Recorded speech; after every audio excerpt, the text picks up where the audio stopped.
2, Desa Sukajadi, Kecamatan Taman, Kabupaten Sidoarjo, Jawa Timur. Untuk nomor teleponnya yakni 085736637597. Untuk riwayat pendidikan beliau dimulai yakni madrasahnya pertama yakni MI Darussalam Sidodadi di tahun 2002 sampai 2008. Pada tahun 2008 sampai 2014 beliau ini masuk Pondok Pesantren Darul Ulum Veteran Jombang dan SMPN di 3 Peterongan Jombang di tahun 2008 sampai 2011 dan juga 2011 sampai 2014 di MA Unggulan Step 2 IDB Peterongan Jombang. Untuk tingkat perguruan tinggi beliau tempuh di UIN Sunan Ampel Surabaya dengan S1 dan S2-nya mengambil jurusan Ilmu Al-Quran dan Tafsir. Untuk pengalaman mengajar, pada tahun 2015 sampai 2020, beliau menjabat guru program intensif Al-Quran MTS Darussalam Sidodadi. Untuk 2017 sampai 2020, jabatan Muwajjih Tahfidz Ma'had Al-Jamiah UIN Sunan Ampel Surabaya.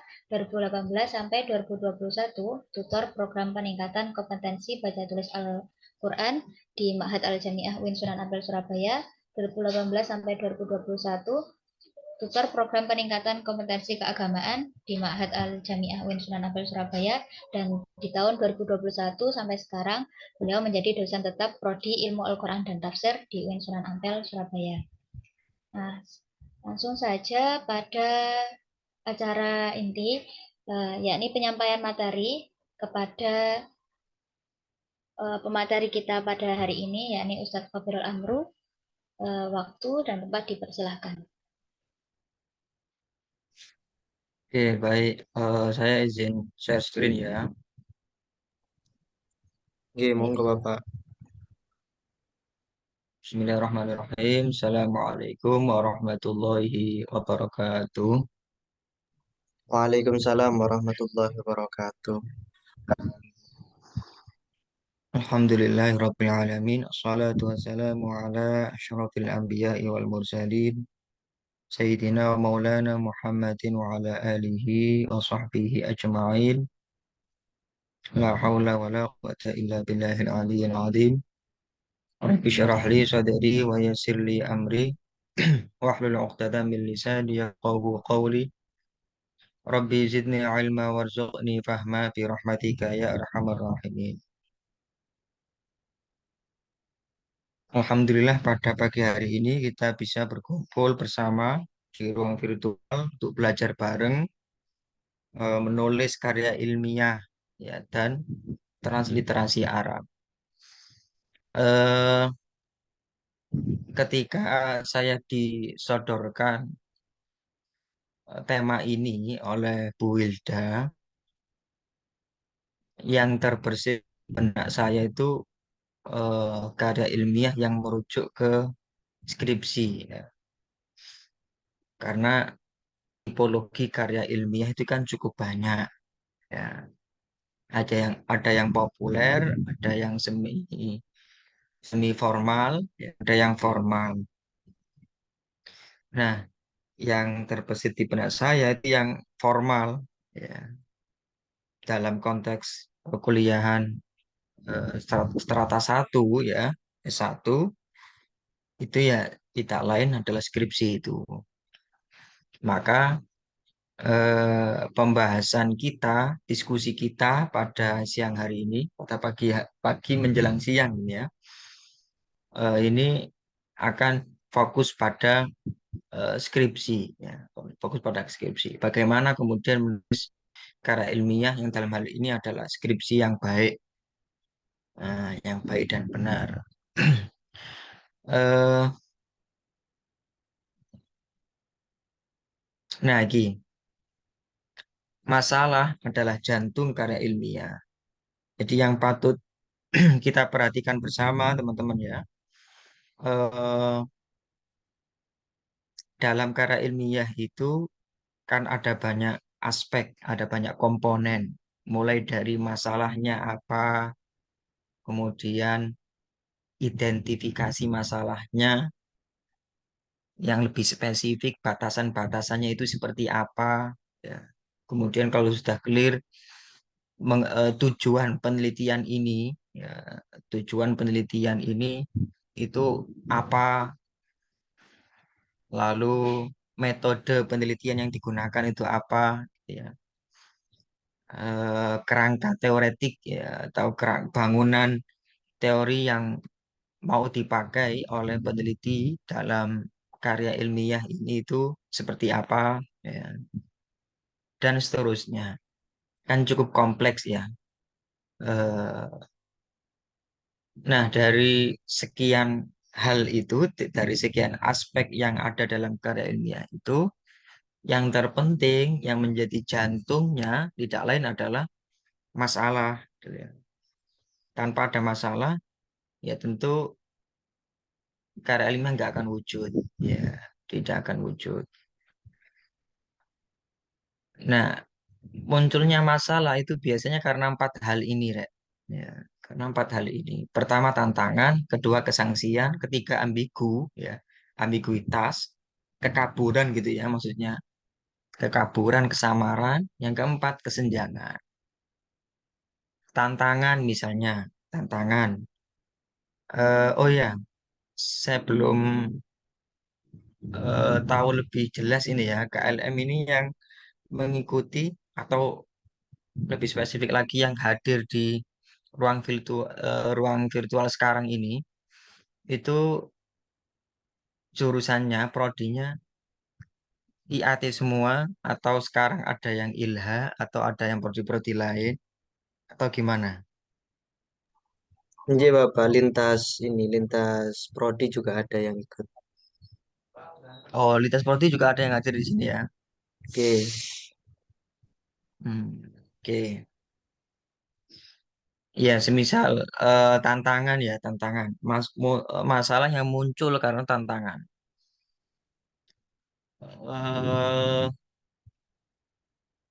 Sebagai mahasiswa TP misalnya ya, sebagai mahasiswa TP tasawuf dan psikoterapi.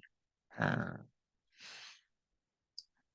di daerahnya, di daerah mahasiswa yang bersangkutan, entah di Madura, entah di Tuban, Lamongan, ya, dimanapun, itu ternyata ada sekelompok masyarakat yang mengeluhkan gangguan apa ya, gangguan mental gitu ya, pada anak-anaknya, entah karena kecanduan gadget, entah karena eh, apa ya,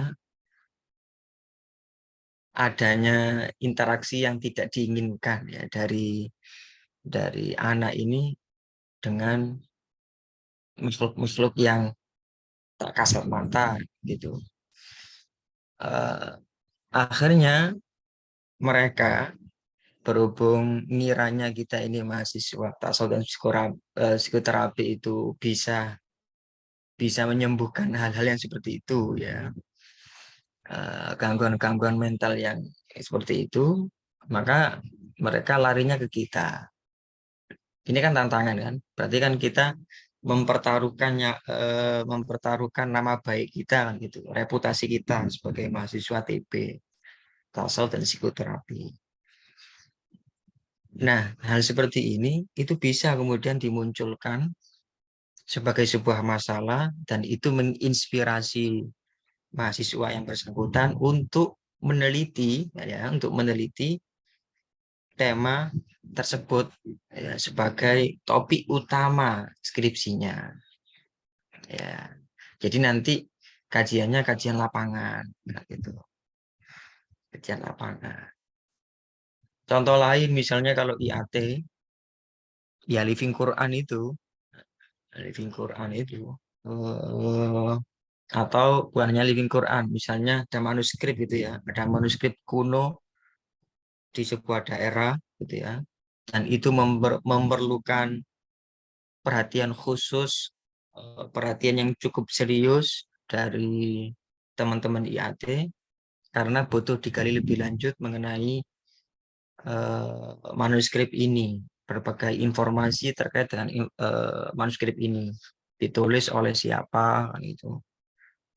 Manuskrip kuno ini, mushaf kuno ini, itu kira-kira ditulis pada eranya siapa, kemudian apakah rosem yang digunakan itu rosem Usmani atau Imla'i, bagaimana karakteristik penggunaan tanda wakof, ya, tanda-tanda tajwid, ya, dan seterusnya. Ini kan memerlukan penelitian yang cukup serius, ya, sehingga IAT, teman-teman IAT tertantang. Kan? Itu contoh ya, salah satu contoh masalah yang muncul karena adanya tantangan. Yang kedua kesangsian, ya kesangsian. Kesangsian ini mirip seperti kesenjangan. Ya. Yang keempat itu kesangsian. Misalnya teman-teman prodi HKI misalnya hukum keluarga itu, akholisasiyah AS. Teman-teman AS dari Fakultas Syariah misalnya. Itu melihat atau menyangsikan ya, adanya ketimpangan sosial yang terjadi di masyarakat, khususnya yang menindas perempuan-perempuan Jawa, gitu. Perempuan-perempuan yang berada di strata sosial paling bawah itu, yang seringkali dirugikan. Mereka menyangsikan secara ideal ajaran Islamnya itu kan mestinya mereka diperlakukan seperti ini, mulia, gitu. Toh juga hukum positif Islam juga sudah mendukung hal itu, kan itu sudah cukup banyak terjadi perubahan-perubahan besar. Yang awalnya Islam itu tertindas, mohon maaf, perempuan itu tertindas, terpinggirkan, termarginalkan, subordinatkan, dan itu sekarang sudah mulai ada gerakan ini kesetaraan, kan gitu, dan seterusnya. Tetapi ternyata yang dia temukan di masyarakat di mana dia tinggal itu justru sebaliknya. Dari sini kemudian dia sanksi, ya, sanksi. Kesangsian ini itu bisa kemudian muncul sebagai topik penelitian, nah, gitu, skripsi. Ambigu, kesamaran, ketidakjelasan, ambigu. Kita membaca referensi, misalnya kita membaca referensi, kita membaca buku, buku bacaan gitu, terkait tafsir, misalnya teman-teman IAT, bukunya siapa? Misalnya bukunya Syekh Sya'rawi misalnya. Buku-bukunya Syekh Sya'rawi. Meskipun buku-bukunya Syekh Sya'rawi ini sebenarnya yang nulis bukan beliau ya, tapi muhibbin beliau. Jadi rekaman-rekamannya Syekh Sya'rawi itu, nah itu diabadikan gitu ya. Ceramah-ceramahnya Syekh Sya'rawi itu diabadikan dalam rekaman, kemudian oleh muhibbinnya ditulis. Ternyata misalnya teman-teman melihat hal yang ambigu gitu ya dari pernyataan-pernyataan Syekh Sya'rawi dalam bukunya yang berjudul Al-Mar'ah fil Quran misalnya. Apa yang dia utarakan di sana itu nampaknya tidak banyak diamini oleh pemikir-pemikir lain gitu. Ini ambigu, ketidakjelasan, kesamaran, atau pernyataan-pernyataannya ini perlu mendapat sorotan lebih tajam kan gitu. Karena dia menggunakan bahasa-bahasa yang tidak tegas, tidak jelas. Nah, ini juga masuk dalam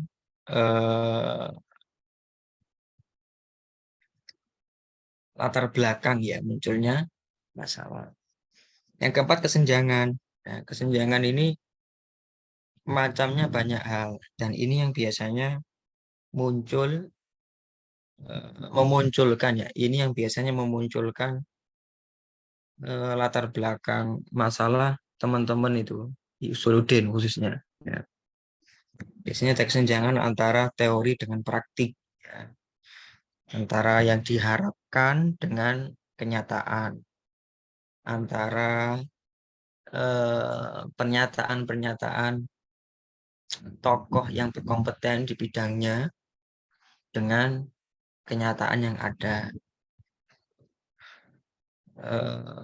antara peraturan dan gitu, antara peraturan dengan kenyataan real yang terjadi di masyarakat, atau bahkan antara teori dengan teori. Ini bisa memunculkan kesenjangan, dan kesenjangan itulah kemudian yang yang melatari adanya masalah. Jadi pada intinya teman-teman kalau mau menulis secara ilmiah, terlebih dahulu tanyakan kepada diri sendiri, masalahnya apa? Gitu. Masalahnya apa? Ini karya ilmiah yang itu ya, yang lebih formal ya, skripsi. Kalau karya ilmiah makalah misalnya, makalah kelas, itu ya berarti disesuaikan dengan topik perkuliahan gitu. Jadi batasannya jelas, ini yang mau dibahas ini apa gitu. Jangan tiba-tiba ngetik dulu, ya, buka laptop mau ngerjakan makalah tapi belum paham betul judulnya itu mengarahnya kemana, batasannya kemana, fokus dari judul ini itu kemana. Jadi nanti yang terjadi malah pelebaran bahasan, sehingga makalah terkesan nggak jelas larinya kemana. Dan itu yang sering dilakukan oleh teman-teman. Jadi masalah ya, sekali lagi masalah ini jantung karya ilmiah. Jadi untuk bisa memperoleh ini tentu teman-teman perlu untuk membaca sebanyak-banyaknya. Membaca, mendengarkan, mengamati, merasakan, memikirkan. Gitu. Sering-sering mendengarkan, membaca, merasakan. Tanpa itu ya nggak akan keluar masalahnya. Selanjutnya, sumber masalah. Nah ini, sumber masalah itu biasanya dari 6 hal ini. Ya, pertama bacaan. Ya, kalian baca-baca gitu ya. Yang kalian baca antara yang ini dengan yang ini, bacaan A sama bacaan B nggak sinkron, itu muncul masalah. Atau kalian membaca menemukan sesuatu yang baru yang belum ada dalam topik-topik serupa gitu ya, yang sudah ada, itu juga termasuk masalah. Atau yang kedua, masalah muncul dari adanya pertemuan-pertemuan ilmiah, entah diskusi, entah seminar, gitu, entah konsorsium, gitu, konferensi ilmiah dan seterusnya. Jadi pada pertemuan-pertemuan ini biasanya kan kalian mendengarkan pendapat dari para ahli di bidangnya, mendengarkan hasil penelitian mereka, mendengarkan eh, informasi terbaru terkait topik ini kan gitu. Yang itu kemudian mengilhami kalian untuk meneliti suatu topik tertentu. Jadi ini pentingnya sering-sering ikuti diskusi, seminar, ikut pertemuan ilmiah, penting. Ya. Karena hanya dengan mendengarkan modal mendengarkan dengan seksama, kita akan memiliki perspektif yang lebih luas kan itu. Sebagai contoh, kapan hari itu Pak Fahrudin Faiz, ada yang tahu ya, Pak Fahrudin Faiz salah satu public figure yang akhir-akhir ini di YouTube ya, jadi kajian-kajian beliau seputar filsafat itu banyak digemari oleh anak-anak muda. Jadi waktu Pak Fardin Faiz dari Jogja ini diundang ke Surabaya tempo hari untuk menyampaikan sebuah materi gitu ya. Teman-teman AFI yang ada kan, seingat saya, itu materi yang beliau sampaikan, ya, meskipun sangat falsafi sekali ya, sangat falsafi sekali, tapi cara berpikirnya, ya, kerangka berpikirnya, epistemnya itu sangat bermanfaat bagi teman-teman IAT. Bagaimana kemudian ketika beliau menjelaskan adanya relasi kuasa antara tokoh dengan masyarakat dan seterusnya. Gitu. Jadi sangat bermanfaat ya mengikuti seminar-seminar itu, pertemuan ilmiah. Apalagi sekarang rata-rata seminarnya sudah online kan, gitu. Jadi meskipun bukan di kampus kita, di kampus lain, di UII, di UGM, di UI, gitu, di UIN Jogja, UIN Jakarta, bisa kita ikuti gitu, dengan menelisik YouTube-nya, akun YouTube-nya. Gitu. Enak kan ya, di modal mendengarkan saja. Ya. Jadi itu penting ngrungokno. Ya. Menjadi pendengar yang baik. Nah, ketika pernyataan pemegang otoritas, nah ini yang sempat saya singgung di awal tadi. Menteri ini bilang begini, gitu, menyatakan seperti ini, tapi ternyata apa yang dia sampaikan tidak sinkron dengan yang terjadi di masyarakat. Pengamatan sepintas ya, pengamatan sepintas. Atau yang nomor 3 tadi itu termasuk juga tokoh-tokoh di bidang yang kita tekuni, kan gitu.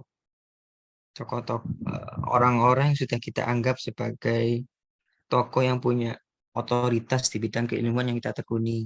IAT misalnya. Kita tahu ada Pak Quraish Shihab di Indonesia. Kemudian kita tahu ada Gus Baha. Di Mesir kita tahu ada Syekh Ali Jum'ah gitu. Dan seterusnya. Ternyata tokoh-tokoh ini itu menyatakan pendapat-pendapatnya seputar tafsir gitu ya, yang nampaknya berseberangan dengan arus mainstream kan itu.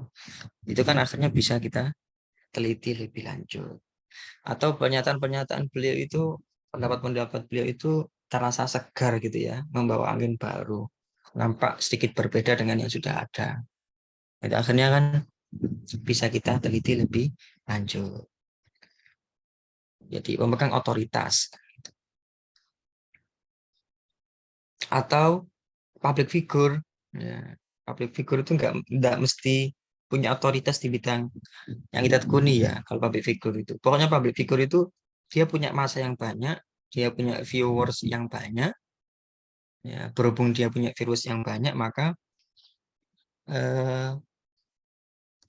celotehan-celotehannya, ungkapan-ungkapannya di media sosial, di YouTube itu mendapat perhatian dari masyarakat. Maka pernyataan-pernyataan mereka menjadi relevan untuk kita kaji lebih lanjut. Jadi public figure yang seringkali ngomong hal-hal yang kita tekuni. Misalnya kita menemukan salah satu public figure artis atau apalah itu ngomong banyak tentang hadis, misalnya ceramah, kemudian ngutip beberapa hadis, gitu. Kemudian dia jelaskan lebih lanjut, hadis ini maksudnya seperti ini. Nah, ini bisa kemudian dijadikan bahan penelitian, objek penelitian oleh teman-teman ilham hadis. Teman-teman SAA juga demikian, gitu. IAT, ILHA, SAA, TP, AFI, ilmu politik, ya semuanya sama. Ya. Jadi pernyataan-pernyataan pemegang otoritas keilmuan yang kita tekuni, ya, itu bisa menjadi bahan penelitian. Di Facebook misalnya kalian temukan salah satu akun, ya, yang seringkali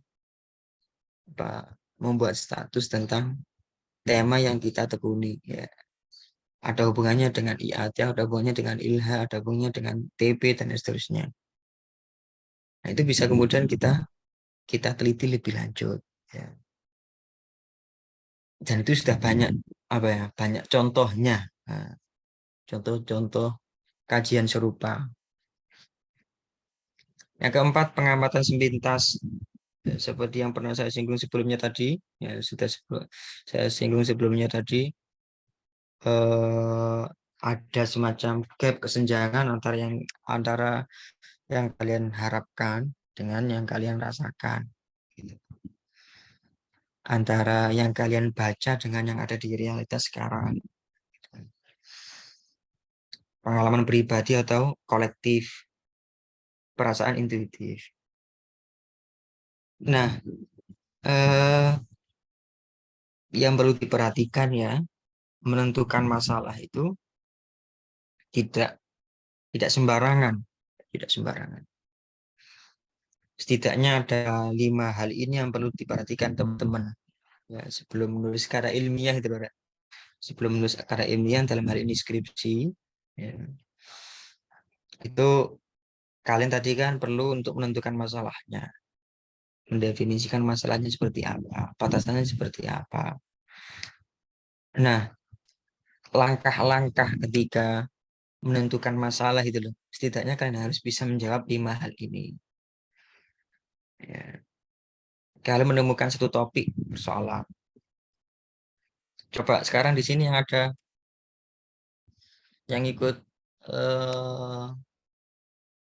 Zoom ini, yang semester 6 ada atau enggak? Itu Mbak Ada moderator, tadi Pak. Mbak moderator. moderator. Iya, saya Bang.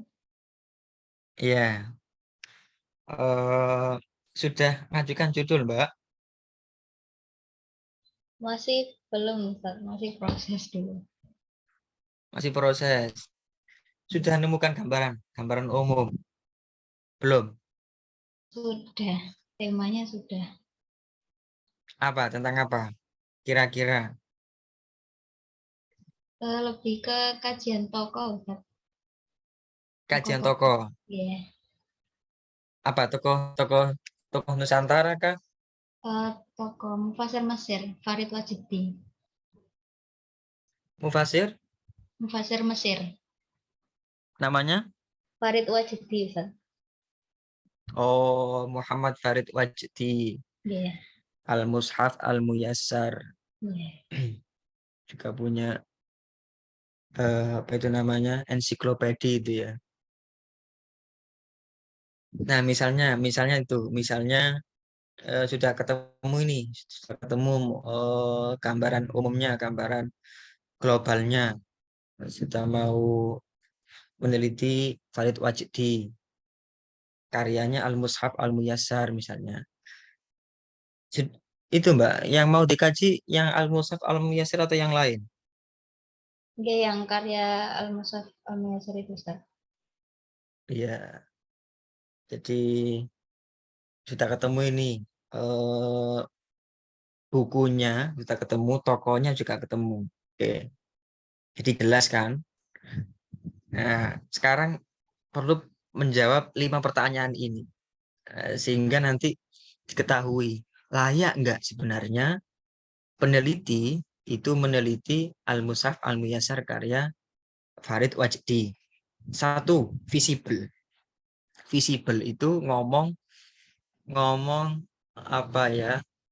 Eh mungkin nggak objek penelitian itu diteliti oleh penulis, baik dari segi biaya, waktu, fasilitas, keahlian, subjek penelitian.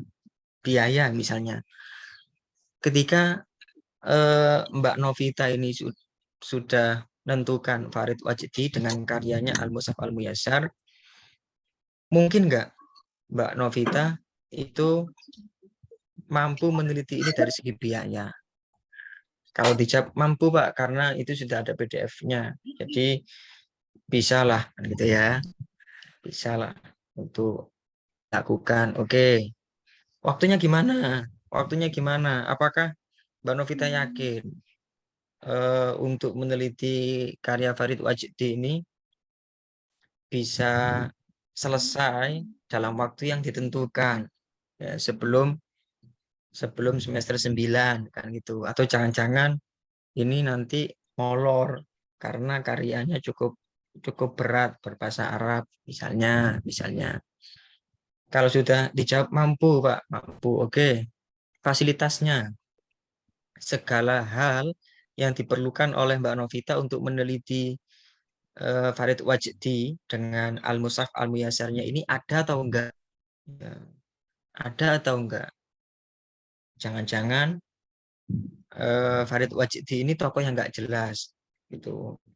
Jangan-jangan Farid Wajdi ini tidak populer di kalangan sarjana muslim, khususnya peneliti ilmu Al-Quran dan tafsir.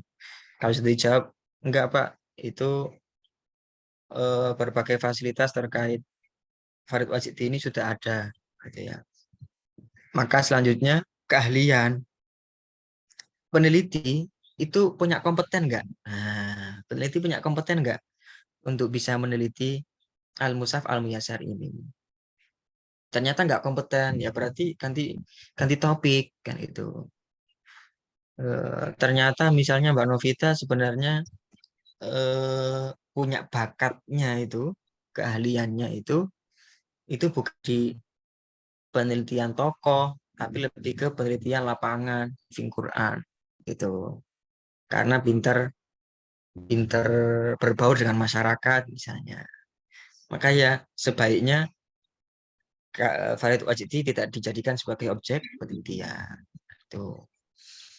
Atau kalau sudah dijawab, enggak Pak, saya insya Allah bisa lah, mampu. Saya punya banyak bekal untuk bisa meneliti objek penelitian ini. Kan, gitu. Ya sudah, maka yang terakhir subjek penelitian. Subjek penelitian itu eh, hampir mirip dengan fasilitas ya. Jadi ketika nanti Mbak Novita nggarap karya ilmiah dengan topik Farid Wajdi,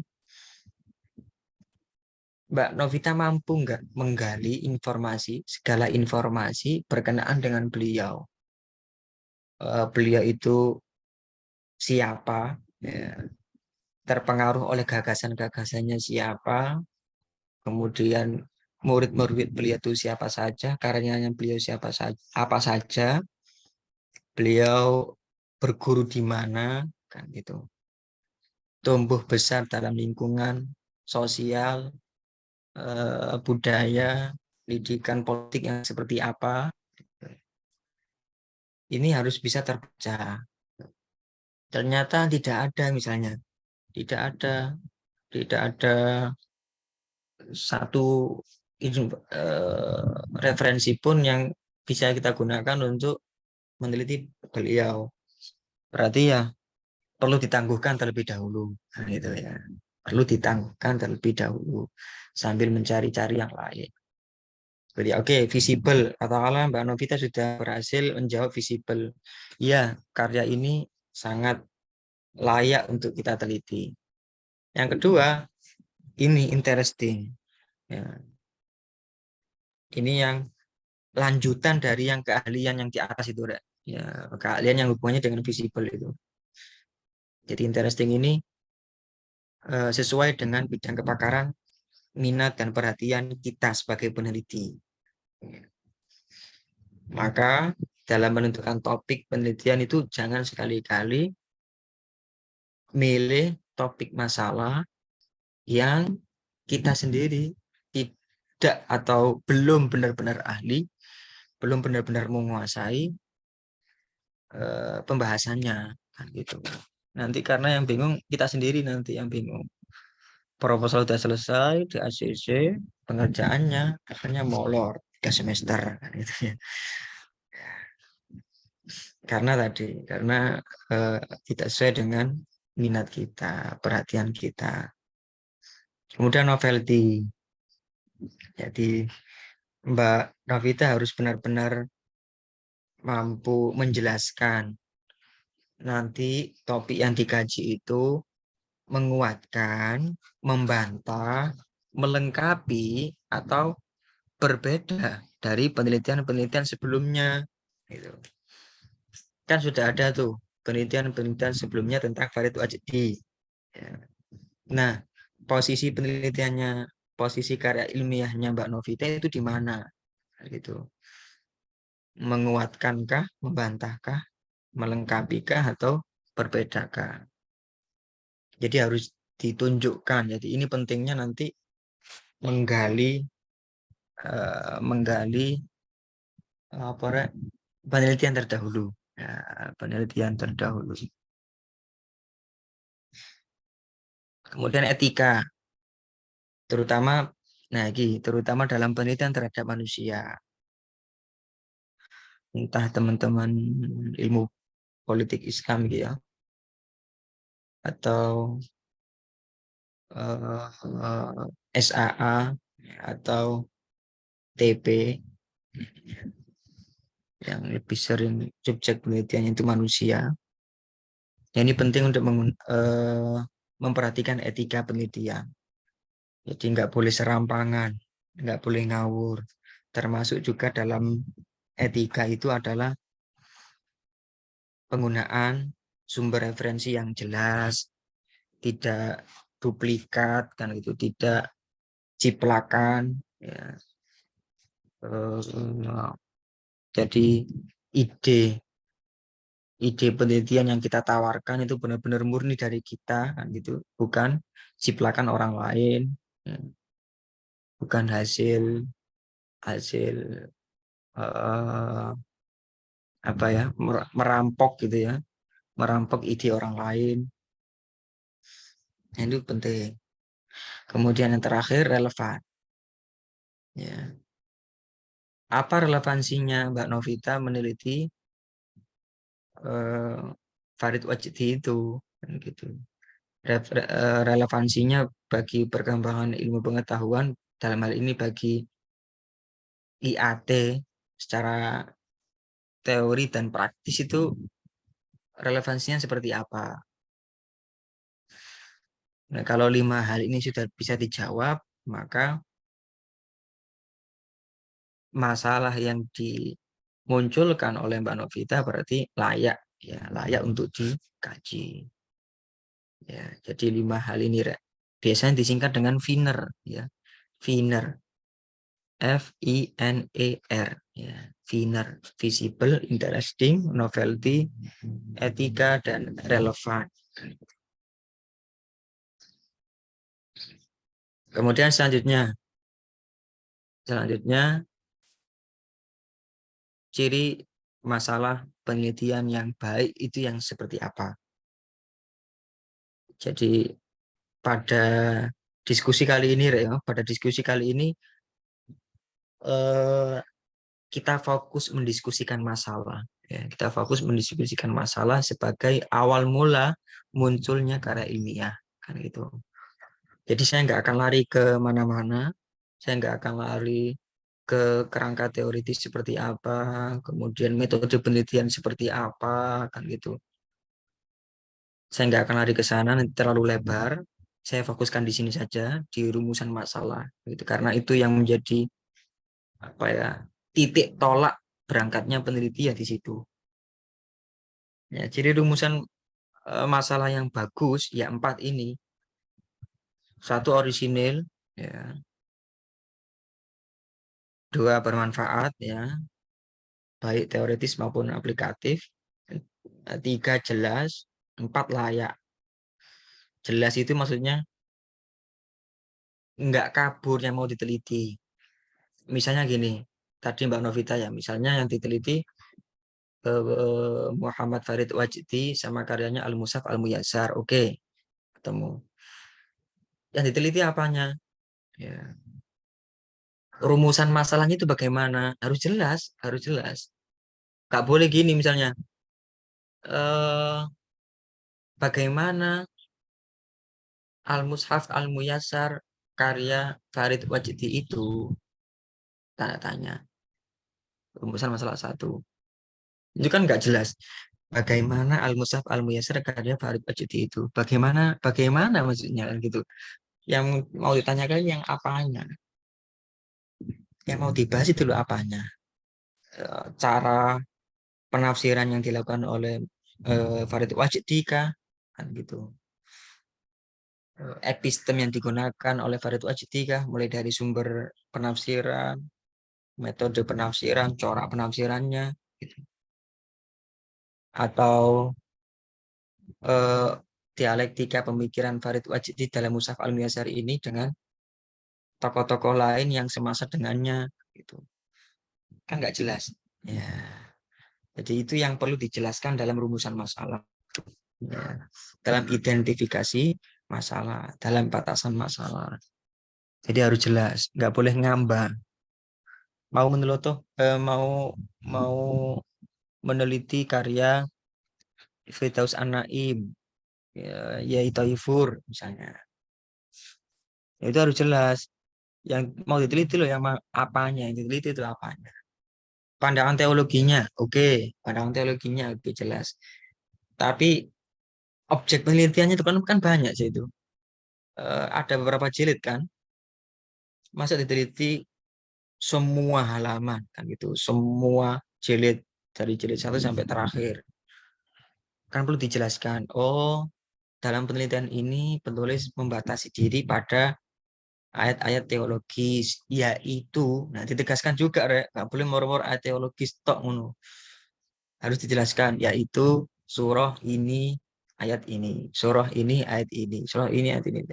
Jadi begitu jelas ya gambaran batasan masalahnya, gitu. Sehingga nanti pembaca ketika menelaah karya kalian itu nggak nggak bertanya-tanya, loh ini jarang yang meneliti ayat-ayat teologis dalam karya yaitu Thaifur.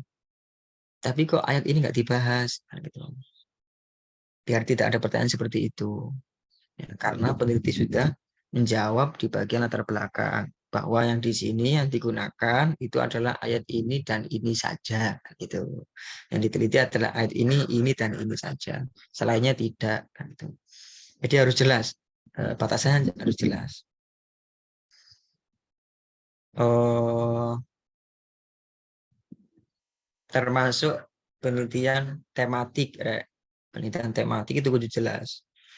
Pandangan misalnya wawasan Al-Quran tentang jilid free misalnya,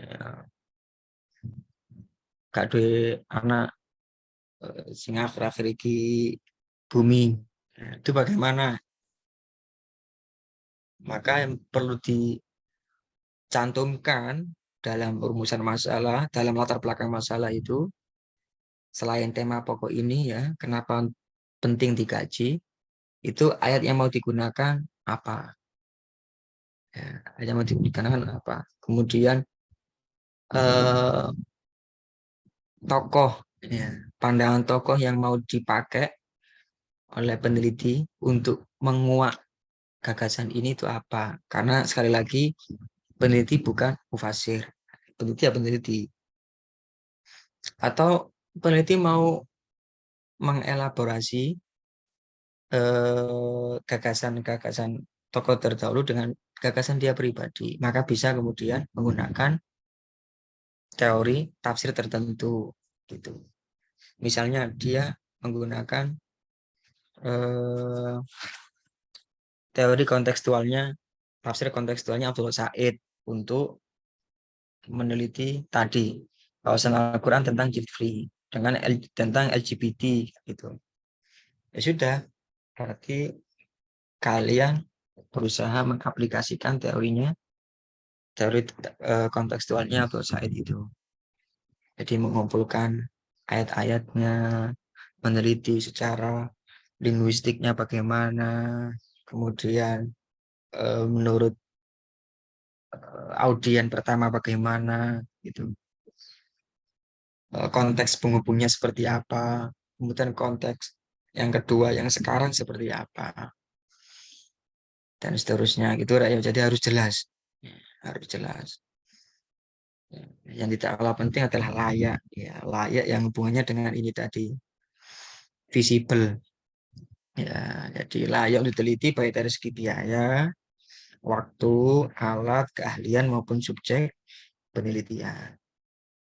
Nah ini karena eh, yang kita bahas cukup banyak ya, ono dua variabel yang ini diskusi kita kali ini. Nah, ono dua variabel ya, ono karya ilmiah mbak transliterasi Arab ya. Maka karya ilmiahnya ya saya cukupkan di situ. Ya, saya cukupkan di sini di masalahnya itu loh, di masalahnya. Saya harap dengan adanya ini kalian bisa mengira-ngirakan sendirilah masalah yang mau diangkat dalam karya ilmiah kalian itu layak atau tidak untuk diteliti. Jadi tidak semua masalah itu layak untuk diteliti, Rek. Nah, tidak semua masalah itu layak untuk diteliti. Kamu harus bisa menjawab ini tadi, kan gitu. Kalau ini nggak terjawab berarti nggak layak diteliti, gitu. Nggak layak diteliti. Oke, sekarang saya ingin memperlihatkan cara menulis transliterasi Arab yang benar itu yang seperti apa. Coba perhatikan semua. Nah, ini kita buka no panduan skripsi ini. FUF.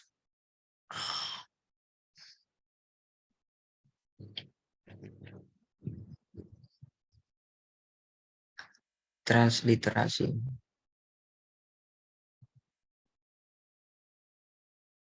Nah, ini.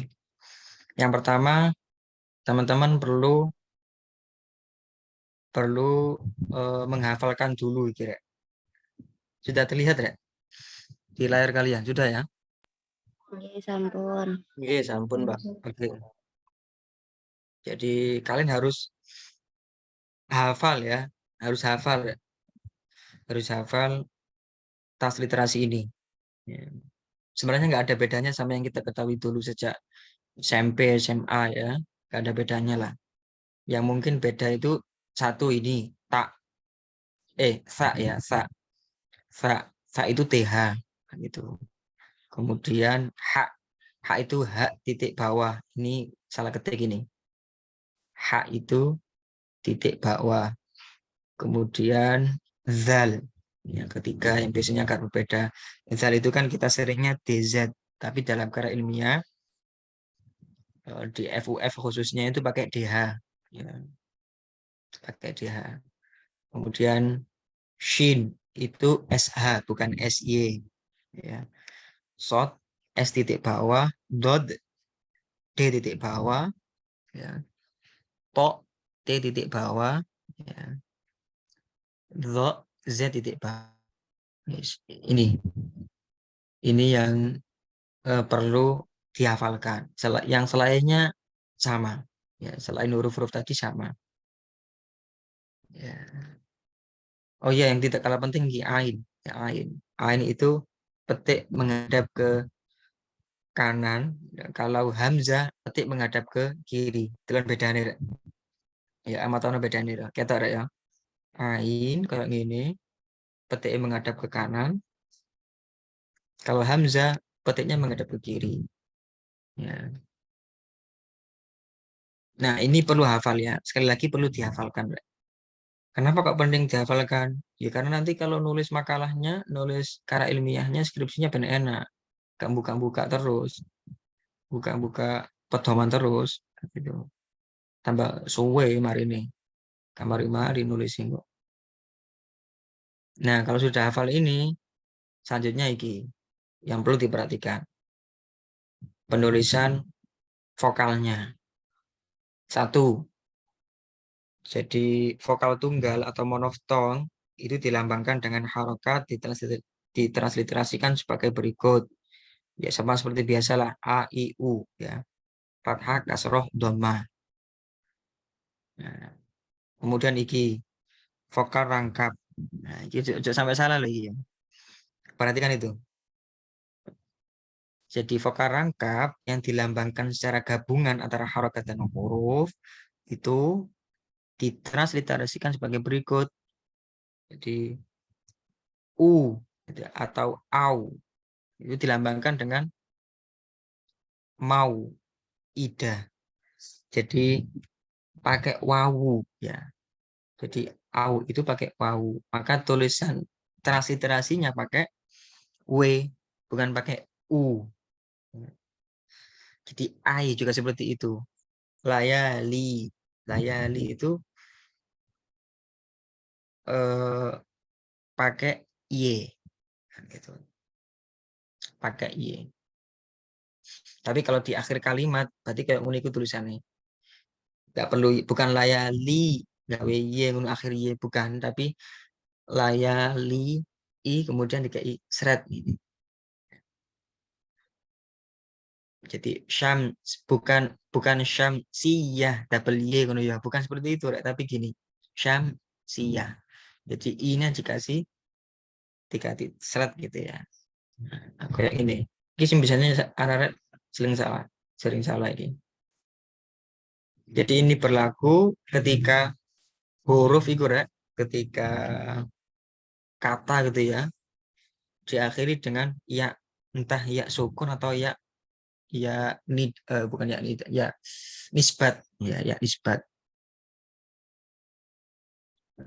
Al-Bukhari misalnya ya, Al-Bukhari, maka tulisannya ya Al-Bukhari, R, I, kemudian seret ya, tanda panjang itu. Al-Bukhari, bukan Al-Bukhari mateni y. Kan seperti itu. Itu yang mestinya digunakan ya. Idealnya digunakan seperti itu. Yang digunakan dalam jurnal-jurnal nasional, internasional. Itu seperti itu. Makanya FUF menggunakan yang standar internasional. Kemudian vokal panjang. Nah, ini ono tandane dhuwur iku. Dan iki gawe Times New Arabic ya. Falah, Hakim, Mansur. Nah, kalau tasydidnya di tengah, baru kemudian ditulis double. Kalau di akhir, ya nisbat tadi itu nggak ditulis double, ya. Tapi ditulis apa namanya seret gitu di Al-Bukhari layali. Oke, al-ta'rif. Jadi al-ta'rif itu ditulis al meskipun kosakatane nek awak duwe waca ali gak metu. Contoh asyams. Asyams itu kan kalau kita baca kan nggak ada alnya ya, tapi langsung asyams gitu. Nah, secara penulisannya, transliterasinya tetap ditulis al. Nggak boleh ditulis a s h strip kemudian s h a m s asyams. Nggak boleh begitu. Tapi tetap al syams kayak gini. Al qalam, al kitab, al syams, ar-ra'du gitu. Oke, langsung coba saya contohkan nanggone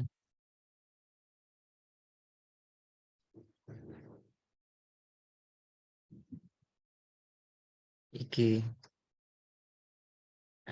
Word. Oke.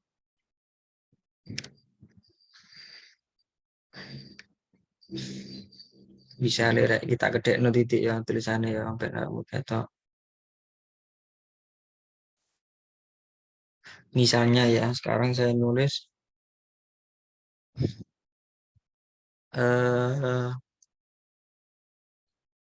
kemana wis Muhammad Farid Wajdi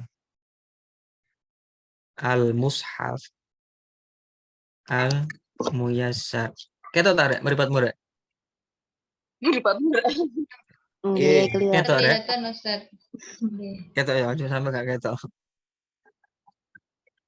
Kairo misalnya. Kairo Dar Assalam 1997 halaman 88. Misalnya ini rek, misalnya. Ini kan masih ngetik biasa ya. Ngetik biasa belum kita transliterasikan yang benar. Yang kedua misalnya karyane Muhammad Hafidin Dimyati.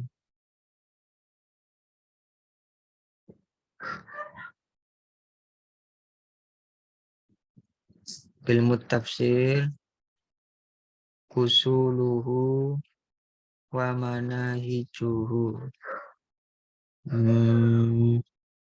Sidoarjo Lisan Arabi 2015 66. Lagi misalnya Muhammad Hussein Az-Zahabi At-Tafsir wal Mufassirun volume 2 Kairo Maktabah Wahbah 2003 halaman 44 misalnya. Wes, kira yang perlu diperhatikan gini. Kalau nama penulisnya itu murni dari Indonesia, tapi karyanya Arab, ya karyanya Arab, ya mestinya untuk namanya saja kita tetap ngikuti nggak nama Indonesianya. Gitu ya. Misalnya guru saya Muhammad Afifuddin Dimyati Kusawis itu kan punya beberapa karya bahasa Arab ya, punya banyak karya bahasa Arab. Tetapi beliau kan dari Indonesia dan beliau sudah menyertakan namanya di buku tersebut, nama Indonesianya. Maka yang kita gunakan ya nama Indonesianya ini. Bukan kemudian Muhammad Afifuddin, saya transliterasikan Muhammad Afif Aldin, ya, Dimyati, gini. Bukan seperti ini. Ya, karena apa? Karena beliau asli Indonesia, asli Indonesia. Afifuddin Dimyati. Ya sama seperti Pak Kures lah. Pak Kures itu misalnya bukunya diarabkan oleh orang gitu ya. Tafsir Misbah kelak besok misalnya akan diarabkan, dialihbahasakan ke bahasa Arab oleh Muhyiddin beliau gitu. Maka yang kita tulis nanti referensinya bukan kok Muhammad Quraisy Syihab Tafsir Al-Misbah gitu ya. Jadi Quraisy Syihab kita panjangkan gini.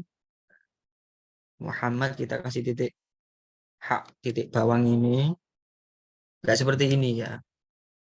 Enggak perlu, enggak perlu. Enggak perlu karena asli Indonesia namanya. Pak Abdul Mustaqim juga gitu. Pak Abdul Mustaqim kan punya ini ya, punya buku juga berbahasa Arab. Tafsir Maqasidi itu. Tafsir Al-Maqasidi.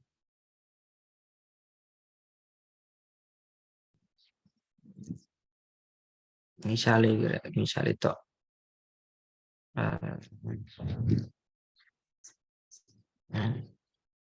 Abdul Mustaqim. Gak perlu kemudian awak dewe berhubung itu gawe bahasa Arab misalnya. Kemudian kita transliterasi jadi Abd al Mustaqim. Nggak perlu gitu, ya nggak perlu gini, nggak perlu. Karena asli Indonesia, Abdul Mustaqim. Hanya intinya saja, hanya judulnya saja yang perlu kita transliterasi, termasuk penerbitnya. Nah, bagi yang belum tahu, tanda panjang itu kan ditandakan dengan ini, tanda panjang. Kemudian tanda titik bawah ditandakan dengan ini. Ya. Shift yang ini, ya. Shift atas tanda. Buka laptop ya, aku bingung just noi. Buka laptop. Ini tanda panjang, ya. Tanda panjang. Sementara yang ini tanda titik bawah huruf. Terus sekarang kalau yang sudah saya tulis ini mau saya transliterasikan. Maka cara yang ini rek, ben mudah gitu ya. Ben kamu enak transliterasinya. Ini saya ngetik pakai font ini, Adobe Garamond. Nah, ketor ya. Aku ngetik gawe Adobe Garamond. Ya, jadi aku sih kurang gawe Times New Arabic. Ini mau tak transliterasikan, perhatikan. Maka yang mau saya transliterasikan harus saya ubah dulu yang baik dan benar. Muhammad, maka harus saya kasih bawah gini kan. Nah, tanda bawah gini kan, Muhammad gitu. Kemudian Farid, Farid kan panjang. Farid, kemudian Wajdi, kan itu ada yaknya kan itu, ada yaknya. Maka saya tulis gini, Farid Wajdi. Oke. Al-Mushaf, shot S titik bawah ya. Gini. Kemudian H titik bawah. Al-Muyassar, kemudian Darussalam. Dar Assalam. Ini rek ya. Guys. Kemudian Afifuddin Dimyati nggak usah, nama Indonesia. Ilmu tafsir lagi. Ilm al-tafsir. Ilmu tafsir usuluhu S titik bawah. Usu panjang. Usuluhu ulhu pendek. Wamana hijau. Wamana hijau. Beberapa referensi itu rek. Ketika di akhir kata maka vokalnya nggak perlu diperhatikan kayak iki mau usuluhu wamana hijuhu usuluhu ini kan di akhir kata kan mocone mesti ini tulisannya usuluh wamana hijuh nah, ono sing kayak gini ada yang seperti ini usuluhu wamana hijuhu lisan Arabi ini penerbit di Darjo nggak perlu toh di sana tulisannya juga sudah Indonesia lisan Arabi seperti ini. Oke, kemudian Muhammad Hussein Al-Zahabi, Muhammad titik bawah Hussein. Nah, iki rek. Biasanya rek ya, biasanya kalau huruf titik bawahnya itu kita letakkan mohon maaf gini. Tanda titik bawahnya kita letakkan di huruf kecil, bukan kapital, itu maka tandanya kok gini. Seperti yang saya tulis ini. Tapi kalau tanda titik bawah mau kita letakkan di kapital, ya, tanda titik bawah huruf kapital, itu biasanya saya menggunakan yang ini, lawan bedo ya, situ ngadep kanan, situ ngadep kiri. Ya. Panjang juga seperti itu. Tanda panjang kalau hurufnya itu kecil, ya seperti itu, menghadap ke ini, ke kanan. Ya, tapi kalau tanda panjangnya kita letakkan di huruf kapital, ya itu kayak gini. Ini penting ini. Delon kok hasilnya ya. Ya kita coba dulu. Kita coba dulu. Muhammad Hussein. Nah, ini kan huruf kapital kan? Maka bukan seperti ini. Tapi yang ini saya biasanya gunakannya. Tergantung nanti akan kelihatan yang pas yang mana. Hussein Az-Zahabi. Az-Zahabi. At-Tafsir wal Mufassirun. Tabawah Ba'dul Mustaqim. At-Tafsir Al-Maqasid Dar. Nah, ini al-hikmah hak gede ya. Maka bukan gini, tapi gini. Ya, seret al-hikmah. Saya kira mari kan. Nah, saya ganti tadi times New Arabic. Jadi tanda-tanda iki mau yang wis awak dhewe buat itu kita ganti times Arabic ben metu. Ben metu transliterasinya ben metu. Caranya gimana? Caranya buka iki rek. Replace iki rek. Ada di home. Di home kemudian replace ini. Atau Ctrl F. Nah,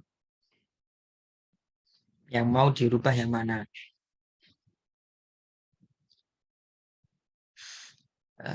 Replace. Oke, nanti akan ketemu ini. Nah, ketemu tanda kayak gini. Nah, yang mau kita rubah itu kan tanda yang seperti ini dulu. Tanda yang seperti ini dulu. Tapi jangan ngetik di sini. Kamu kopikan dari sini, dari tulisan kamu. Nah, ini tanda iki copyin, ya copyin. Kemudian replace. Nah, gini. Replace with.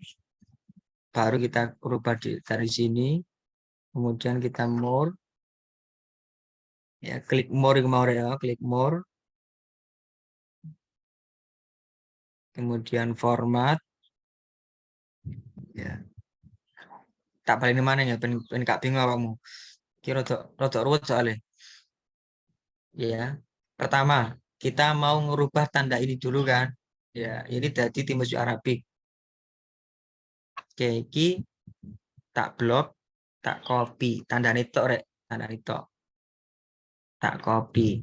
Oke. Replace, klik replace ya. Kemudian copyin nanggone gini. Seret. Nah, ya. Kemudian replace with, kamu klik sama seperti atasnya gini. Kemudian kamu klik yang more. Nah, more. Kemudian replace-nya ini format, pilih font. Nah, fontnya gunakan Times New Arabic.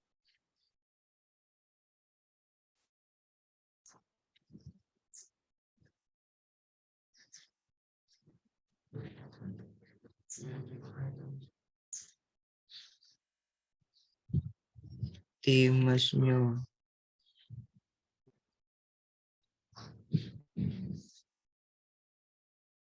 Nah, ini Times New Arabic. Seret. Oke. replace all. Bismillah. Yes. Oke.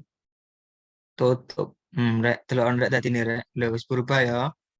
Ketok ya meripatmu ya. Berubah. Khusus yang tanda ini tadi sudah berubah kan? Loh, wajib di yang panjang-panjang itu loh. Tafsir, usul, tafsir. Saiki mako, sidi, dar, kan gitu. Saiki merubah sing tanda titik bawah saiki. Jangan lupa di copy dulu, copy, ya copy, ya kemudian replace. Iki gak enak nih. Nek ketemu ambek online iku rek. Aku gak ngerti ya mengurukno apa ora. Tapi gak apa-apa lah. Mendengarkan Ya di kan Ustaz. iya. Soalnya gak ketok meripatmu kan. Gak ketok meripatmu delemeng tak maksudnya itu. Ya. Mari di copy, paste nang ngene kene mau ya. Find word, ya, kemudian replace with ketikan maning padha ambek sing dhuwur. Kalau tadi di copy paste, kalau ini diketik thread ini ya. Guys, kemudian tombol awalnya kan seperti ini. Nah, tombol awalnya kan seperti ini. Kemudian kamu klik more, format, ya, cari font. Guys, yang atas ini kamu ganti Times New Arabic. Times New Arabic. Nah, set. Oke. Bismillahirrahmanirrahim. Set. Oke. Jangan find what, jangan find next, tapi replace all lagi. Replace all. Yes. Si.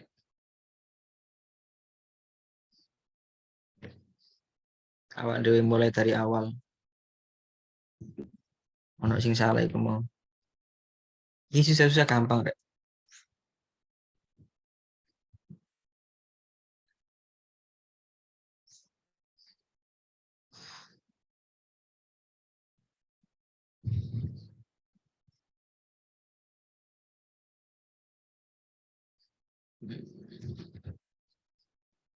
Eh,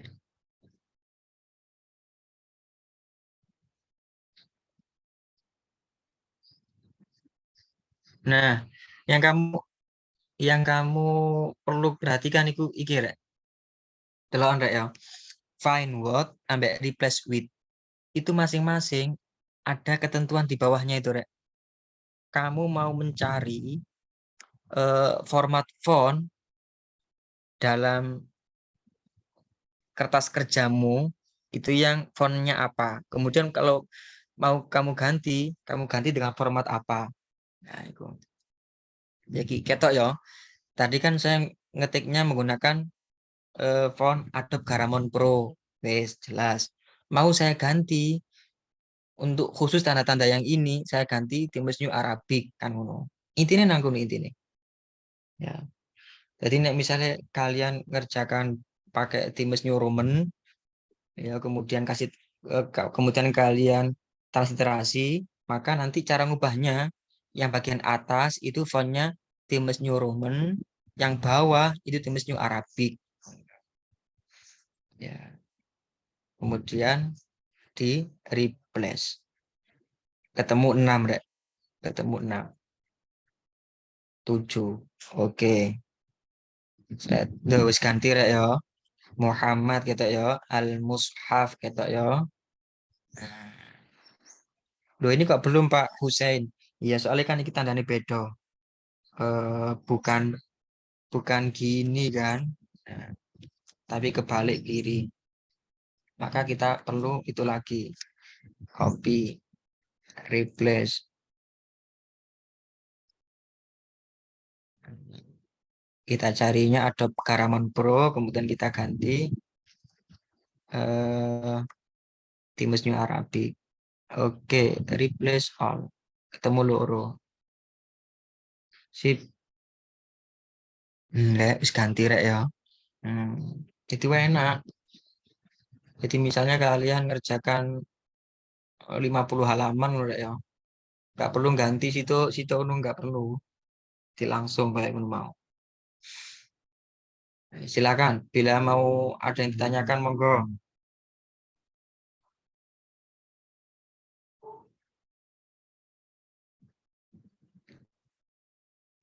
Monggo jika ada pertanyaan dari teman-teman. Saya mau tanya, Pak. Monggo monggo. Kalau ngecek tipe itu bisa apa enggak, Pak? Biasanya kan yang sering terjadi juga itu kan tipe pengetikan itu kan masih banyak gitu, nggih. Kadang ada yang Iya, memang auto dari laptopnya gitu loh. iya. Itu bisa Mas, bisa eh, di diautokan gitu ya, di apa nih, diatur dan ketika kamu ngetik di lembar kerja Word itu langsung kelihatan kamu tipu atau enggak. Nah itu biasanya menggunakan kamus, jadi ditanam kamus di dalam laptop kamu, ditanam kamus kemudian disinkronkan dengan Word-nya gitu. Kamus Indo kemudian disinkronkan dengan Word kamu. Nah, kalau saya itu langsung bawaan dari laptopnya. Nah, yang laptop saya yang lama dulu itu saya sinkronkan seperti itu. Jadi ditanam kamus Indo ya KBBI lah gampang nih. Ditanam KBBI. Jadi kalau aku ngetik di luar KBBI, aku langsung kedeteksi merah-merah gitu. Nah, nah itu aku gak iso dhewe rek, gak iso benakno dhewe. Njaluk tolong konco nek iku. Ya, jadi dalam hal ini saya pribadi mohon maaf gak bisa menunjukkan cara-caranya seperti apa. Ya, yang jelas ada triknya gitu, ada triknya biar biar kedeteksi. Gitu Mas ya, Mas Nur Ihsan.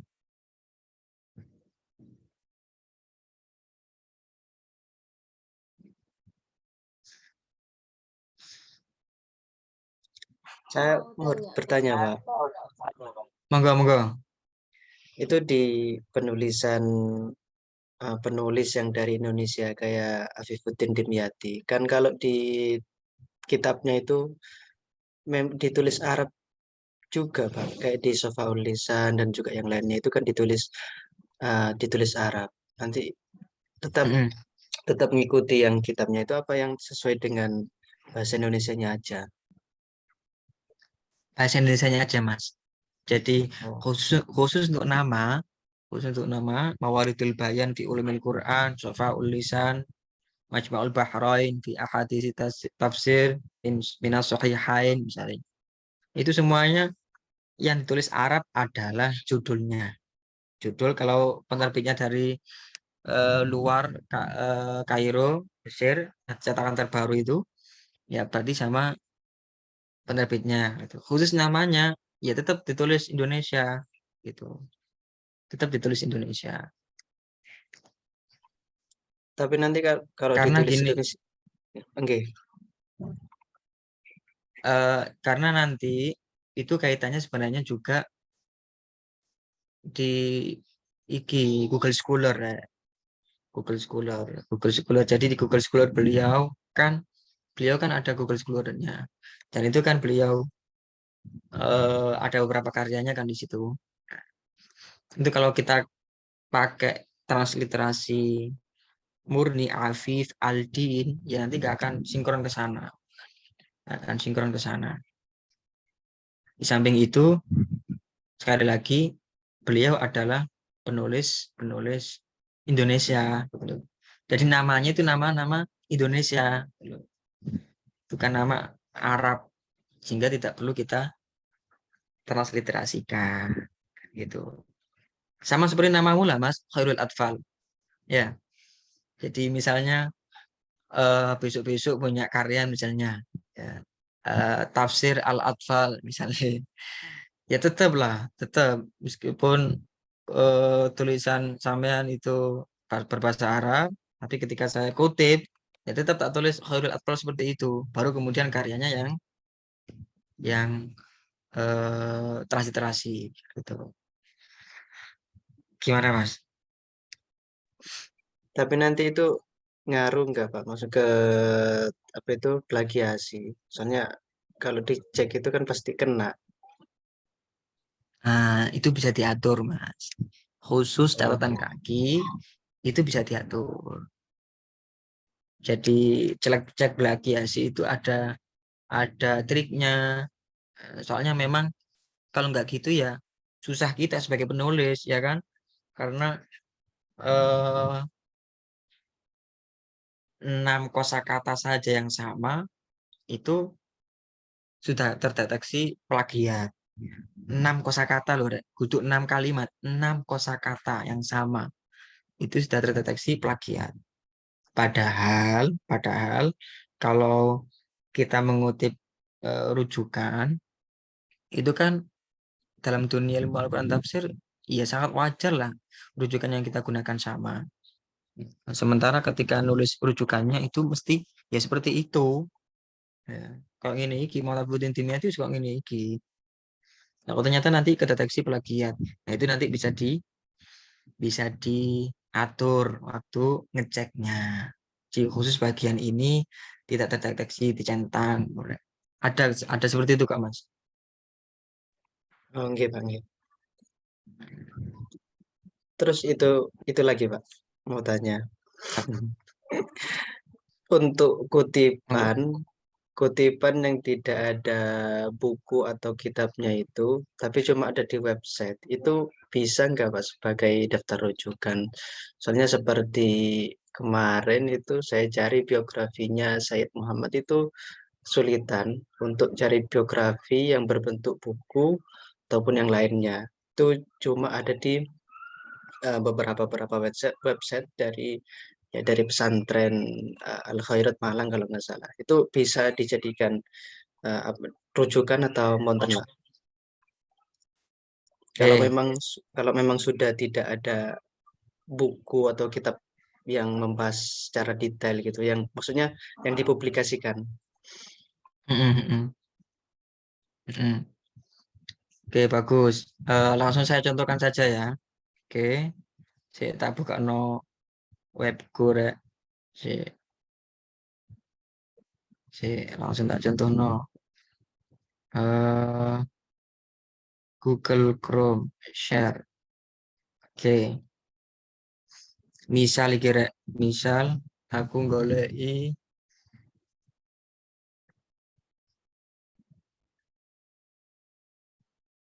Syekh Fadil Soleh As-Samarra'i misalnya ya. Fadil Soleh As-Samarra'i. Saya nggak nemu buku yang menjelaskan beliau itu sopo sakjane. Ya. Saya nemunya dari sini, dari Alukah ini.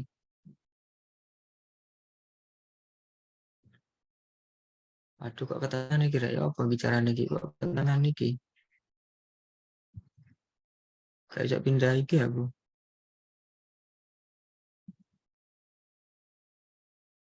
Piye?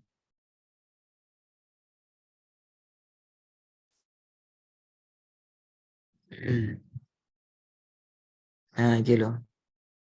Adil Soleh.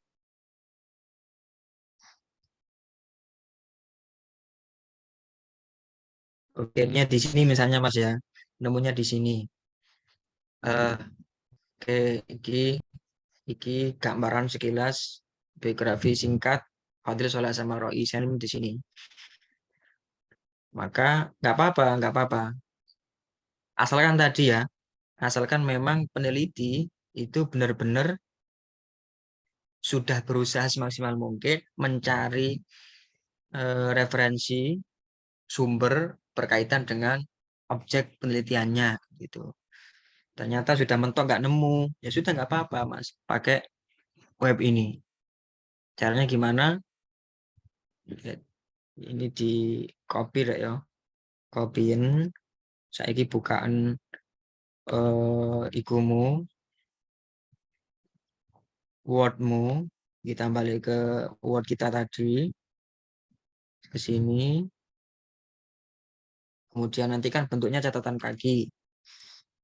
Nanti kan bentuknya catatan kaki. Misalnya yang ini. Oke. Kira ya. Yang ini bisa ini Arab memang gak apa-apa. Memang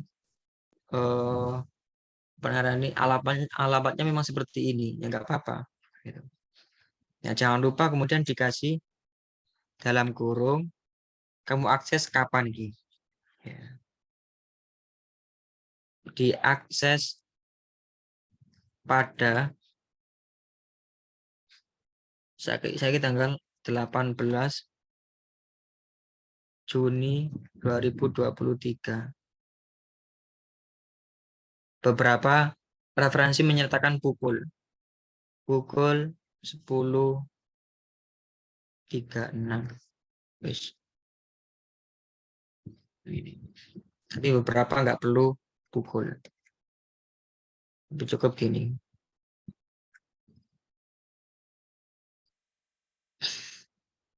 Ya, gini Mas ya, nggak apa-apa. Jadi kalau memang terpaksa nggak apa-apa. Oke, Pak, siap-siap. Kalian sudah punya ini ya, panduan penulisan skripsi FUF ini.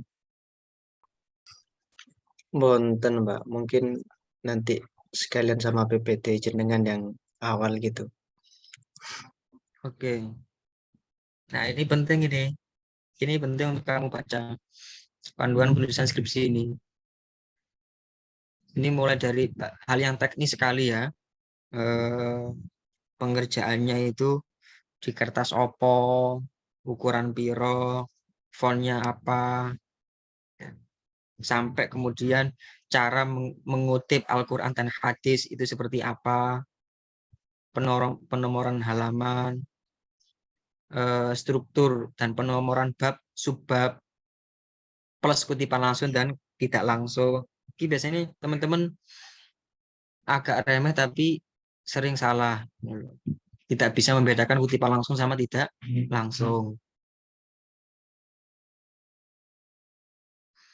Ini nanti wajib kamu baca ya. Insya Allah nanti akan saya share ke yang hubungi saya tadi malam. Bu siapa ibu? Siapa tadi kemarin? Kurang macam mana? Saya, Pak. Wow, sampai Mas ya. Iya, Oke. sebenarnya aku lali Mas. Monggo. Bila ada yang mau bertanya lagi.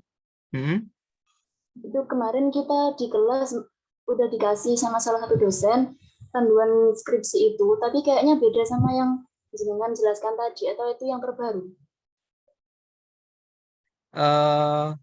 Se ojo muntur-muntur aku ambil dosen ngono rek sawangan kok beda. Sebentar, itu sampai dapatnya dari mana?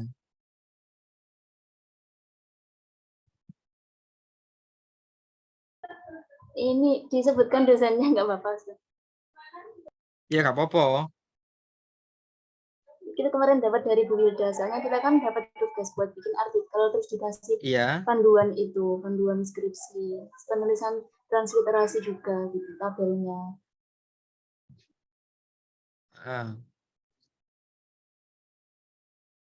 Kalau itu saya yakin nggak beda Mbak, nggak beda, sama Mbak, Insya Allah sama. Penulisan transliterasi Arab itu sama seperti itu semuanya, diusuluddin loh ya, diusuluddin. Kalau di fakultas lain nggak tahu kalau sekarang ya. Zaman saya dulu masih sedikit banyak ada bedanya transliterasi itu. Ya. Nah, kalau usuluddin sepakat seperti itu. transliterasinya. Ya. Jadi H titik bawah, zal, DH, tak, TH, dan seterusnya. Soalnya gini, Pak. Tadi yang di bagian huruf shin itu ditransliterasinya pakai SY, bukan kalau yang di sana tadi kayaknya bukan SY. Iya, SH. Nah, Masuk itu SY, Mbak. di sini SH SY. oleh. Enggak, SY ada di sini. Di tabel transliterasi. Sampai Yang ikut sih. di-share Bu Hilda itu bukan yang FOF. Sebentar, menengahi ya, Mbak. Siapa yang Nada ini? Wilda, Bu. Oh, iya kan sudah di-share pedoman yang saya screenshot. Sudah dilihat atau belum ya?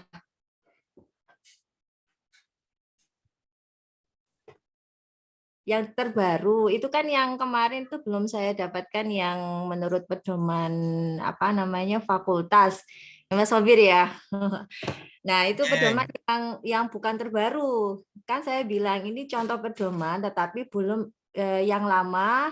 Terus kemudian saya sudah screenshot pedoman transliterasi yang baru. Memang ya Mas Sobir ya, kan ilmu itu selalu berkembang ya. Jadi Syiah misalnya SY sama sekarang sudah berubah menjadi SH kan gitu ya. Coba dilihat lagi di grup ya. Oke, terima kasih, Bu. Oh iya, aku mumpung iling yang kira, mumpung iling. Langsung tak praktekno, mumpung iling. Biasanya teman-teman yang agak rawan salah ya di transliterasi itu ketika nulis ain. Perhatikan baik-baik. Kita orang meribat murek. Kita ya. Oke, Pak. Kita contoh referensi sing ono aine. Fathul Mu'in misalnya ya. Fathul Mu'in. Fath al Mu'in gini kan. Nah, biasanya arah-arah itu al Mu'in itu gawe ngene. Langsung petik kemudian IN. Ini salah ini ya. Ini bukan fathul Mu'in tapi fathul Mu'in. Gawe hamzah nah iki macane. Mestinya kan ain kan. Nah, gawe ain iku ya apa rek? Gawe ain iku carane ngene. Mu ya mu. Wis mari mu kan. Margono spasien. Spasi. Iki ono sing gak iso bahasa Jawa ta iki rek. Aku ngomong bahasa Jawa kok ndelemang kok orang Iya, saya bukan orang Jawa, Pak. Tapi nggak apa-apa, paham. Nggak apa-apa Mas paham ya. dicampur. Iya. Aku kadang jelas no muru-muru ini gak paham tiba gak iso bahasa Jawa. Mu ya, mu'ain ya. Ketika sampai mu itu kamu spasi, kemudian kamu shift tanda iki petik. Nah, nggak jadi nggak perlu shift, mohon maaf nggak perlu shift.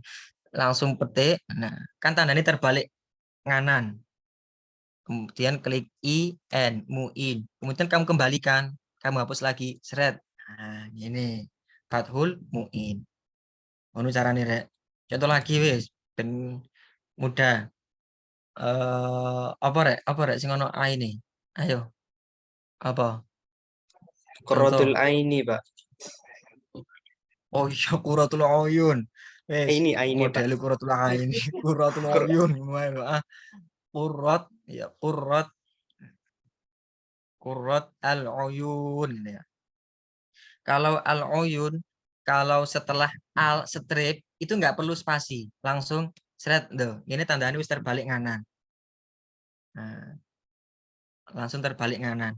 Yang susah itu, yang biasa teman-teman salah, ain di tengah-tengah, bukan setelah al ya, di tengah-tengah setelah di tengah-tengah isim, ya, di tengah-tengah kata, ya, bukan setelah al. Itu sih biasanya arah-arah salah. Apa ya?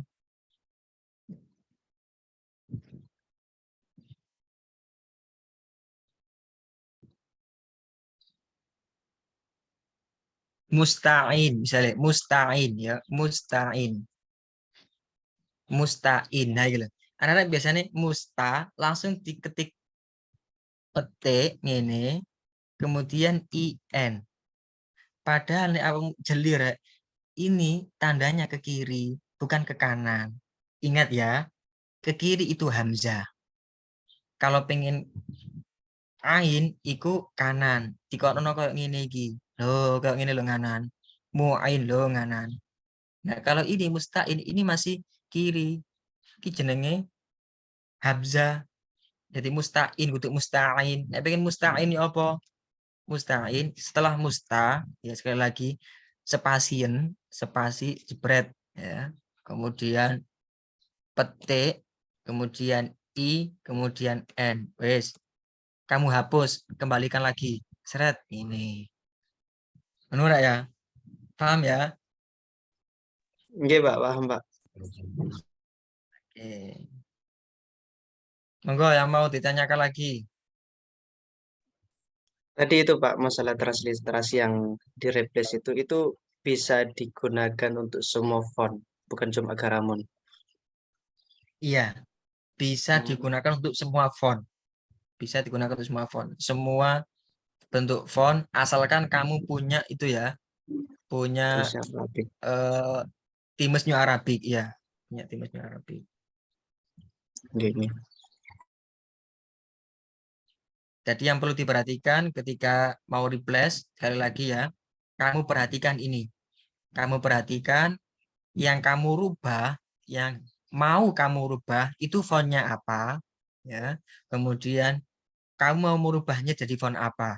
Dalam hal ini, yang ini Times New Arabic, yang ini yang atas ini tergantung kamu pengerjaannya awal pakai Times New Roman atau Garamond atau yang lain.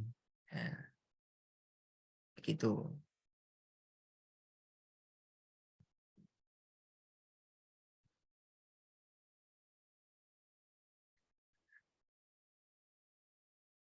Enggak yang lain, teman-teman yang cewek. Direk suaramu sing wedok.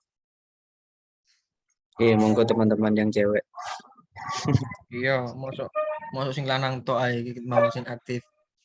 Perlu ketuane sih Sen. Ayo, Pak, saya rakyatnya itu loh. izin tanya. Monggo. Ya, tapi mengenai itu yang apa Finner itu tadi, Iya. bukan transliterasi. Enggak, itu kan saya ada matkul itu apa metode penelitian. Nah, di situ kan disuruh apa ya? Ada tugas itu buat proposal penelitian. Nah, kalau misalnya judulnya itu kayak menguji relevansi itu di IAT boleh apa tidak? Kan itu tadi Menguji apa, kan Mbak? relevansi kan ada bahasan Living Quran itu kayak menguji relevansi sebuah apa adat tradisi budaya di situ terus dikaitkan dengan tafsir ayat Al-Quran gitu boleh kenapa apa tidak? Boleh, boleh, boleh. Nggak apa-apa itu bagus. Maksudnya kan berarti kajian Living Quran kan. Coba sampean ceritakan lebih detail sedikit. Contohnya kamu mau mengajukan proposal tentang apa? Coba contohnya kayak gimana? Misalnya itu kan tradisi saya di daerah Kudus ya Pak. Namanya itu apa Gus Digang. Nah, di situ tuh saya ingin mengaji relevansinya di Kudus itu apakah tradisi itu sudah masih tetap bisa dipertahankan atau enggak. Tapi kalau secara nyatanya itu masih ada kayak semacam museum terus juga waktu Mas mau Ramadan itu juga ada semacam ada kegiatan Gus Digang itu kepanjangannya bagus ngaji lan dagang gitu Pak. Jadi sebelum Ramadan itu juga ada kegiatan kayak berdagang jejer-jejer gitu Pak. Terus ada kegiatan ngaji bersama gitu kayak masih relevan gitu. Tapi saya nggak tahu pandangan masyarakat ini masih masih ingat masih tahu tradisi itu apa enggak gitu Pak. Jadi saya ingin kayak meneliti tentang itu tadi relevansi tradisi di masyarakat. Iya itu bisa digunakan untuk objek penelitian. Yang kamu perlukan itu adalah membaca penelitian-penelitian serupa yang tentang Living Quran. Jadi Living Quran itu bukan kok sekedar ini, Mbak, bukan kok sekedar apa ya, mencari pembenar gitu ya. Mencari pembenar apakah tradisi ini sesuai dengan petunjuk-petunjuk nilai-nilai Al-Quran dan hadis. Bukan hanya sekedar itu. Bukan hanya sekedar itu. Ada seperangkat keilmuan fenomenologis di sana. Jadi peneliti berusaha untuk menyelami kepribadian, menyelami apa ya, psikologi masyarakat yang mengamalkan itu. Mereka sebenarnya mengamalkan ini lebih karena apa? Dilatar belakangi oleh apa? Landasan ontologis apa yang mereka gunakan dan gitu. Cara berpikir mereka bagaimana? Aksiologis, nilai-nilai apa yang mereka dapatkan ketika mereka mengamalkan ini gitu. Adakah landasan filosofis yang melandasi amalan-amalan mereka itu. Jadi gitu. Jadi lebih dalam cakupannya daripada sekedar mencari justifikasi saja. Maka Mbak Malia itu perlu membaca referensi-referensi seputar Living Quran, Mbak. Ya, seputar Living Quran. Atau kamu bisa membuka karya-karya skripsi kakak kelas kamu di Digilib Winsa itu. Di Digilib Winsa ini kamu cari karyanya kakak kelas IAT yang lebih mengarah ke Living Quran. Iki coba tak delokno iki. Semisal iki ono iki karyane Mufarikatul Anjaini. Nah, iki tradisi pembacaan surah An-Nur ayat 1 sampai 10 sebagai zikir setelah sholat maghrib. Studi Living Quran di asrama Dual Khadijah, Pondok Pesantren Darul Ulum Jombang. Nah, ini kan masuk kajian Living Quran. Mirip seperti yang kamu gunakan lah. Jadi intinya itu ya, intinya kalau kamu sudah menemukan inspirasi persoalan yang mau kamu angkat, kamu jangan langsung puas kemudian ditulis, jangan. Kamu harus mencari dulu kajian-kajian serupa tentang tema kamu. Jangan-jangan satu tema itu sudah dikaji sebelumnya dan kamu belum tahu betul celahnya yang belum dikaji yang mana. Atau dua, jangan-jangan tema itu sebenarnya nggak layak untuk dikaji karena beberapa hal tidak memenuhi standar Living Quran misalnya. Sampelnya kurang cukup misalnya, ya kan?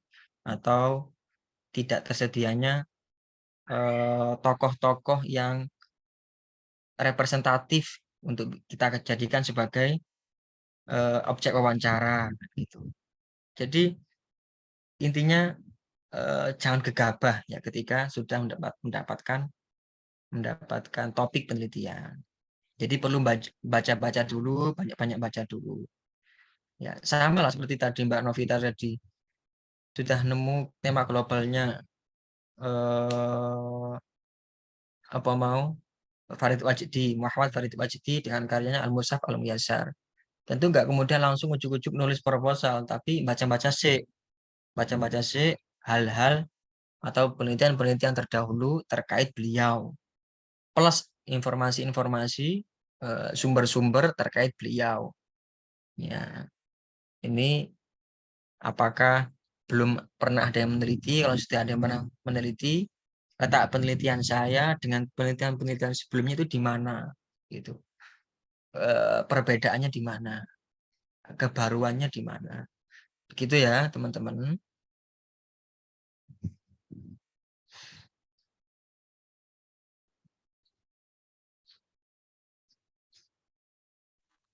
Baru lumayan ternyata rek. Sudah telu sing teko. Iki wong kabeh ta iki rek. Orang Aku Kak, kuatir Mas Kobir. aku kuatir nek demit.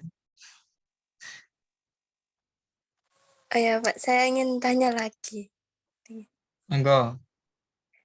Oke, itu kan sebelumnya tuh saya pernah tanya ya ke dosen saya itu. Tapi saya masih bingung gitu loh.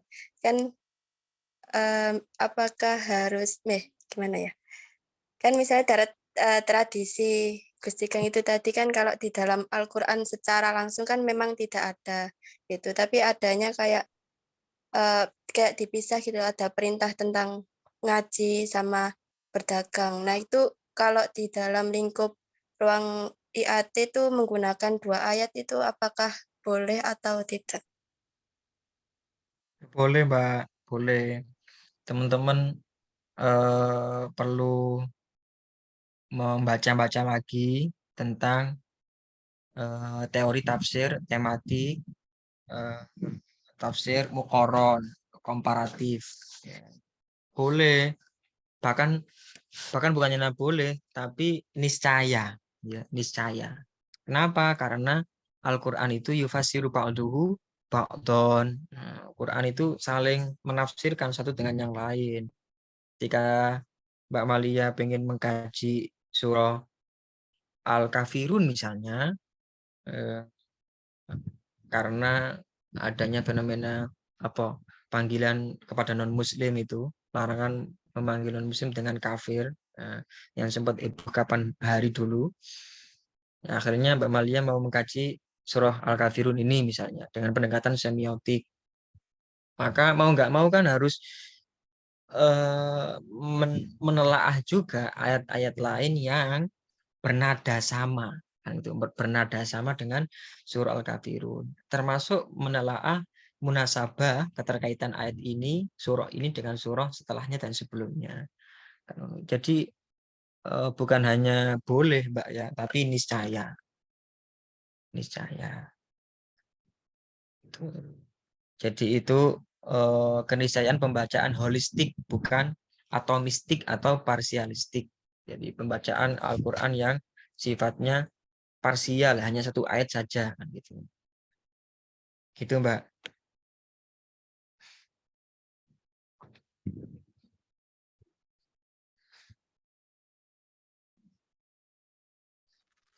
Oke, Pak. Sama-sama.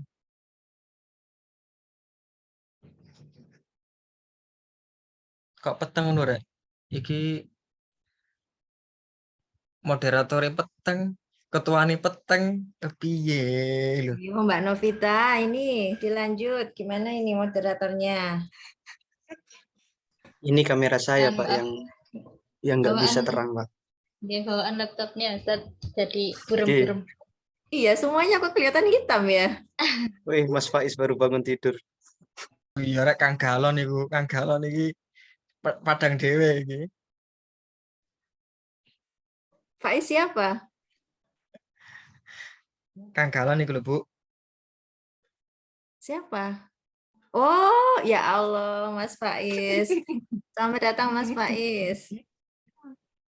Ini Mas Faiz, ini mentornya KLM ini. Ya. Jadi bolone siapa aja Mas Faiz? Ada Mas Rafli, ada Mas Hilmi.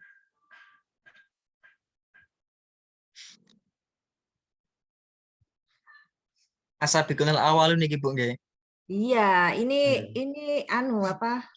para KLM, anggota KLM lama yang kemudian berubah status menjadi sarjana dan insya Allah S2 ini dan nanti S3 dan seterusnya ya. Jadi itunya mentor penerusnya. Nggih.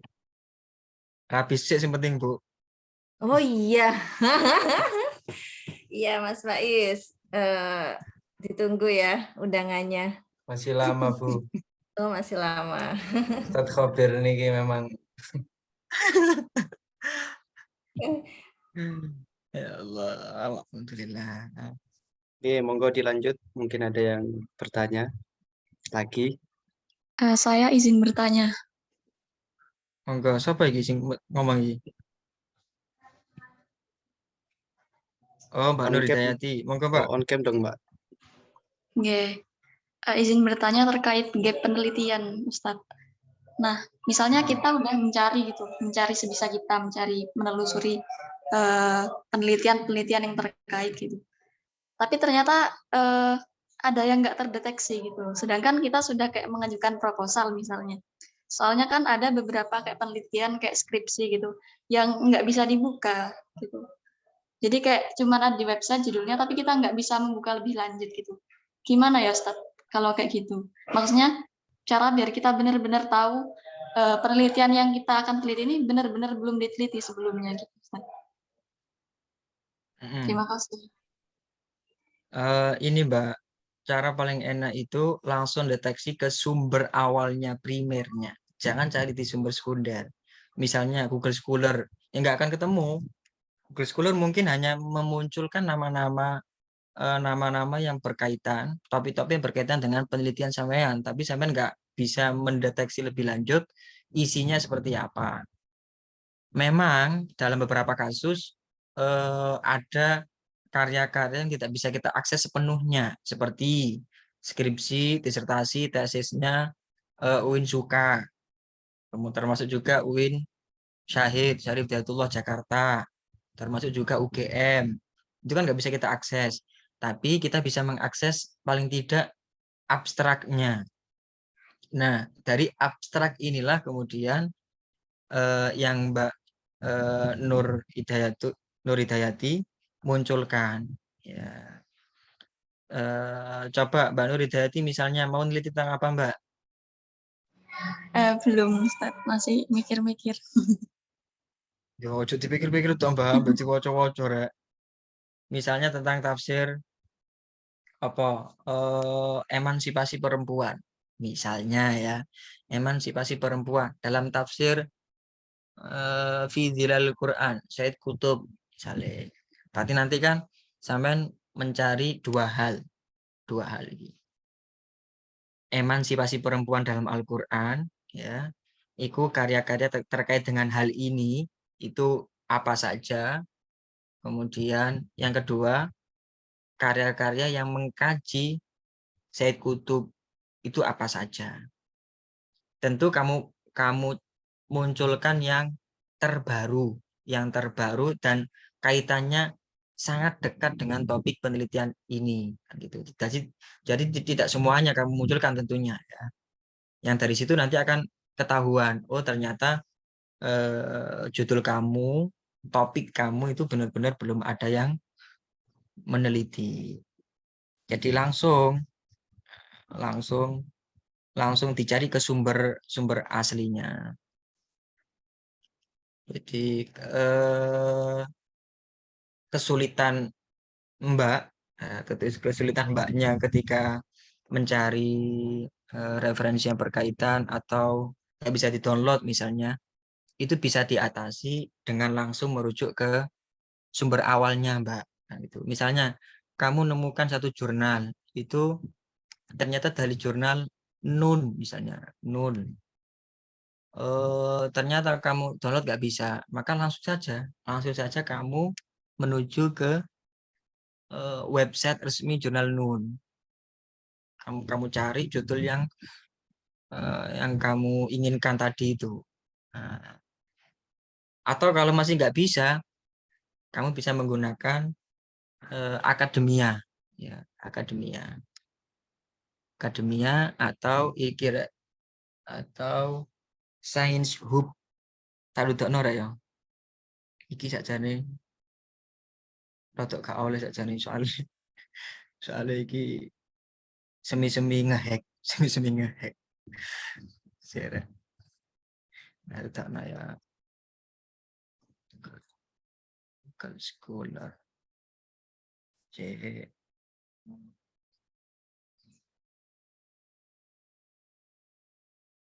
Perhatikan.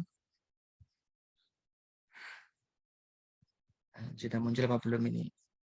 Nah, itu sudah muncul. Kira ketikan kayak gini rek. Nah, iki loh. Gitu. Kita ya SCI Hub. Nah, iya. Seret. Nah, yes. Baru ngono klik yang ini. Nah, ini atas sendiri ini. Nah, yes.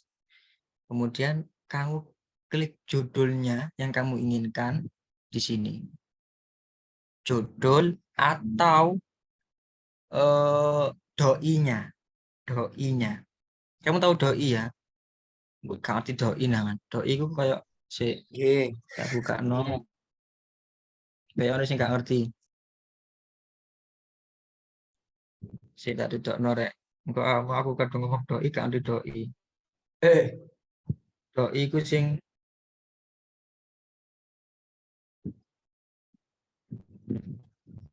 langsung buka ya. Kita buka satu. Oh keliru rek kanan gini. Pastinya.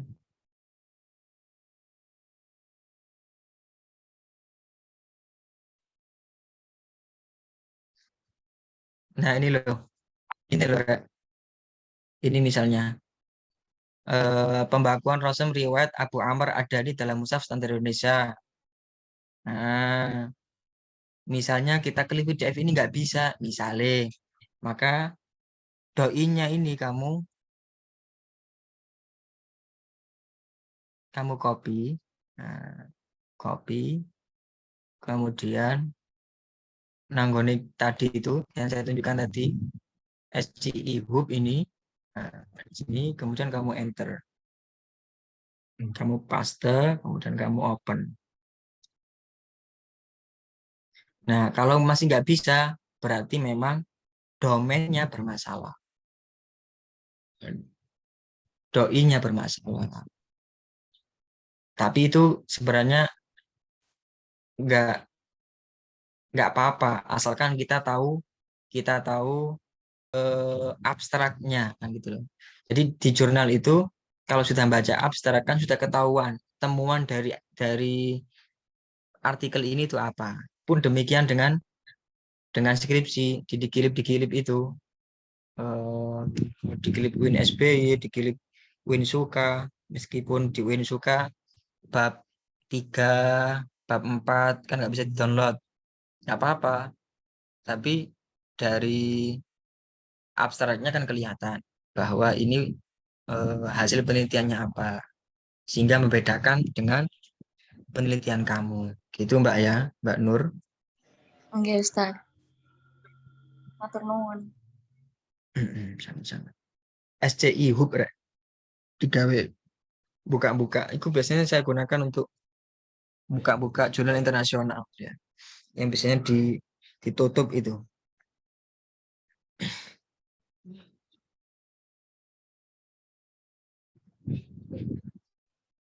Oke, terima kasih Ustaz. Baik, karena keterbatasan jam, apa bisa diakhiri Mawan?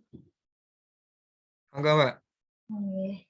Oke, terima kasih atas pemateri hadirin sekalian. Demikianlah pelatihan kepenulisan pada hari ini. Kami mengucapkan terima kasih kepada pemateri dan juga seluruh peserta pelatihan yang telah berpartisipasi dalam kegiatan pelatihan kali ini. Semoga dapat menjadikan manfaat dan menambah wawasan kita. Akhir kata, saya selaku moderator undur diri. Apabila ada salah berkata, mohon maaf sebesar-besarnya. Semoga kita dapat bertemu kembali di pelatihan selanjutnya. Terima kasih. Wabillahi taufiq wal hidayah. Wassalamualaikum warahmatullahi wabarakatuh. Waalaikumsalam warahmatullahi wabarakatuh. Yuk on cam semua yuk, tak screenshot.